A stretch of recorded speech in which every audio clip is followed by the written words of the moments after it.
बातमी नालासोपाऱ्यातून आहे। इंधन दरवाढीची अफवा सध्या आपल्याला पाहायला मिळते आणि त्यामुळे ग्राहकांची लूट होते। नालासोपाऱ्यामध्ये गुजरात गॅसच्या सीएनजी पंपावर सध्या लूट होते। ग्राहकांकडून जादा पैसे उकळणाऱ्यांना अटक करण्यात आली आहे। वसई पुरवठा अधिकाऱ्यांकडून पंप सील करण्यात आलाय। इंधन दरवाढीच्या अफवांचा फायदा घेत या वाहन चालकांची लूट केली जात होती। ही माहिती समोर आल्यानंतर तत्काळ कारवाई करण्यात आली आहे। वसईचे पुरवठा अधिकारी भागवत सोनार यांनी छापा टाकत या कर्मचाऱ्यांना जादा पैसे घेताना रंगेहात पकडले। दरम्यान या कारवाई दरम्यान त्यांच्यावर धक्काबुक्की करत घेराव घालण्यात आला होता आणि या प्रकरणात पंपचालक, व्यवस्थापक आणि कर्मचाऱ्यांविरोधात पेल्हार पोलीस ठाण्यात गुन्हा नोंदवण्यात आलाय। हा पंप कारवाई दरम्यान सील करण्यात आलेला आहे।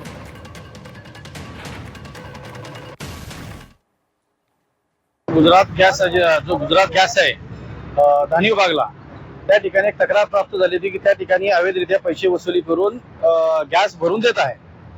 तर त्या ठिकाणी प्रथम मी ज्या ठिकाणी गॅस एजन्सी या ठिकाणी गेलो, रिक्षात बसून गेला असताना रिक्षा ड्रायव्हरने माझ्या समोर तिथल्या असल्या कर्मचाऱ्यांनी त्या रिक्षा ड्रायव्हरकडनं पैसे घेतले आणि त्या ठिकाणी मी स्वतः त्याला पैसे घेताना पकडला असताना त्याला मॅनेजरकडे घेऊन गेलो।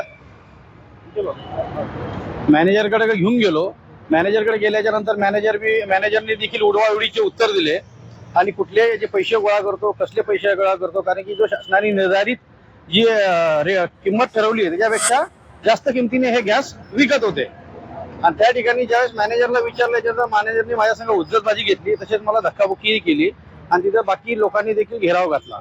आणि त्यावेळेस तिथला जो कर्मचारी पैसे गोळा करणार होता त्या ठिकाणी मॅनेजरने त्याला पळवून लावले। नंतर मी पोलीस स्टेशनला फोन केला। पोलीस स्टेशन त्यावेळेस कर्मचारी आले आणि त्या कर्मचाऱ्याला तिथे समोर बोलवलं असताना त्याच्या खिशातनं बऱ्याच काही पैसे निघाले त्याच्यामधून।